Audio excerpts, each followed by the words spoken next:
Hello, I'm William Brouillet.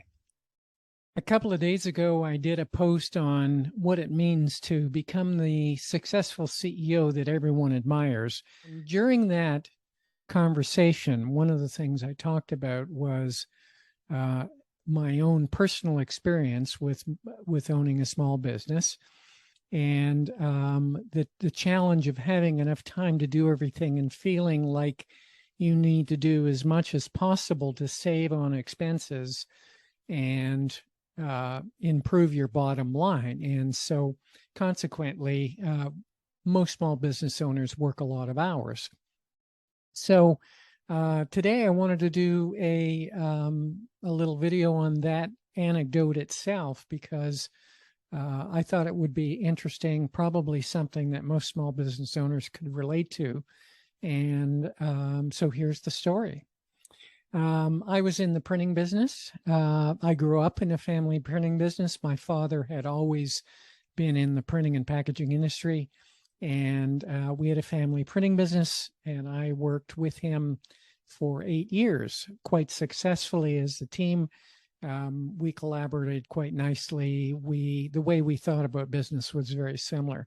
At some stage, I was ready to go out on my own, and I did. And so there I am now on my own as the CEO of my own printing business. And I had a young daughter.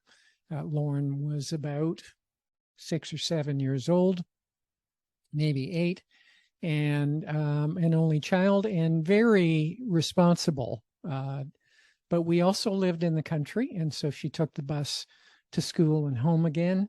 And there were not a lot of neighbors close by. Everybody had a little bit of property. And so even though we were in the country and it felt safe, it's certainly not a situation that you want a small child to be permanently on their own. So Lauren's mother would get home to her within, probably an hour of her arriving home, and she had a dog to keep her company, etc. Homework to do. You get the picture. However, Dad was there working his tail off on the small printing business he just started. And Dad was doing all the pricing. Dad was doing all the selling. Dad was doing the books because he's a trained accountant and could do so. Dad was doing all the regulatory paperwork, filing sales taxes. And Dad was also helping out in production in the back because the more I produced, the more I could get out the door and invoice, and the more I could invoice, the more I would sell every month. So again, I'm trying to paint a pretty graphic picture here of what this business looked like. But I don't have any fallacies about whether I was unique or not, because I don't think I was. I think many small business owners, whether you're self-employed or whether you have employees, have the same kind of situation. So my daughter used to call me at the office on occasion. Ironically enough, she seemed to only call me during the day. It might be a day off, or it might be after she got home off the bus. And when she called, since she didn't call that often, I would say, "Hey, hi, Lauren. Nice to hear from you. How are you? And is everything okay?" I mean, that was the first thing that came to mind as a parent was, are you all right? Is there anything that needs to be done because of your safety? And she would always say, "No, Dad, I'm fine. I just phoned to say hi." And okay, well, honey, I'll see you tonight, later on. And that's typically how the conversation went. However, what I wanted to share with you was a situation where one day she called and said, "Hey, Dad, do you think we could have dinner together tonight?" And if you don't think that went like right to my heart, it's like, oh my goodness, when was the last time I was home for dinner with my daughter? And it had been a while because the business was open till 5. That was the normal business hours. And then guess what? Dad was there for 2 or 3, sometimes 5 hours afterwards. doing all of the things I mentioned, the pricing and the invoicing and the financial statements, and perhaps helping out in production if there was an order that needed to go out the door. And so consequently, Dad was missing out on his 8-year-old daughter's life, wasn't having dinner with her, wasn't there to perhaps, watch some TV with her or just share how her day was. And she was noticing too, enough that she would make a phone call to me and say, "Hey, Dad, could we have dinner?" So I thought I did a pretty good job of changing the dynamics a little bit. And sometimes what I would do is I would take extra time on the weekend instead of spending more time at night during the week and making my weekends free.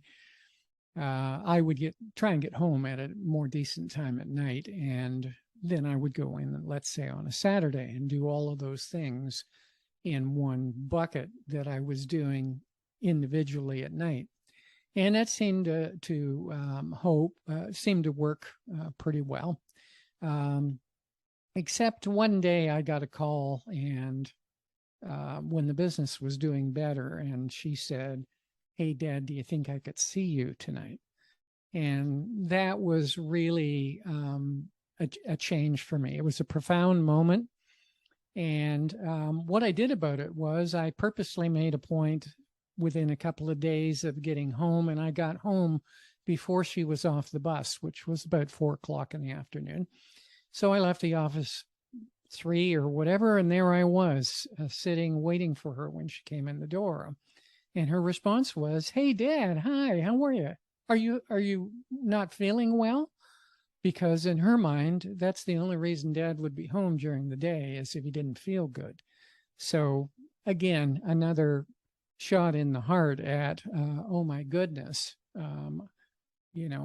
that's what my daughter thinks of me, is that the only time I'm home to spend time with her and her mother is if the business isn't busy or I'm not feeling well.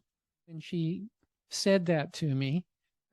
She took her books to her room, and which was her routine, and she fed the dog. And there I was sitting in the living room waiting for her to come out and spend time with me, because she hadn't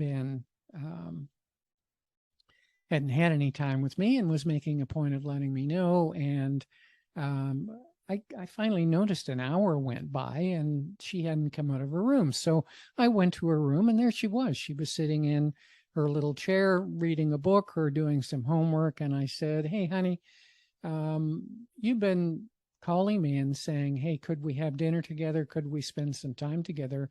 I made a point of coming home this afternoon to spend some time with you. And this is what I wanted to share with you, because this was really the profound moment." She said, "Well, Dad, you know what? It isn't that we have to be doing stuff all the time. It's just nice to have you around." And I thought, wow, am I missing the boat here? And so that was a change in moment. Now, I'm not going to say, oh, gee, all of a sudden I got everything that needed to be done at the office in an 8-hour day, because I didn't. But I did make the point of leaving the office earlier in the evenings so that I could spend time with my daughter, have dinner with her, share her life's experience as she was growing up, because she was within a few years of being at that preteen or teenage stage where parents are no longer cool and they don't want to spend a lot of time with mom and dad. So I realized that I only had a few years to spend with her to really get to know my daughter and to experience her growing up and show her that her dad cared about her and that her dad loved her, and it mattered to Dad what was going on in her life. So that's really the anecdote I wanted to share today, is that if you're a small business owner and you're kind of out of control or not having time to spend for yourself or for your family, or being able to get home to spend time with your kids and read them a story and kiss them goodnight when you turn out the light, don't do what I did. Don't miss the boat. don't get a wake-up call from your kids when they call you, or they all of a sudden don't want to spend time with you because they're just used to you not being around. And kids are pretty smart. They'll learn in a hurry. So take my advice, make that a priority, figure out how you're going to do that. And part of the way you can do that is to be not only more efficient, but more effective with your time management and organization. And that's something that we mentor and coach small business owners on all the time. I did it with my employees whenever I had a team as a CFO, and I do it with small business owners as well. So if that's something that's a hot button for you in your small business, and this sounds like something that you might be experiencing, it's time to give us a call and just find out what we can do to help that situation.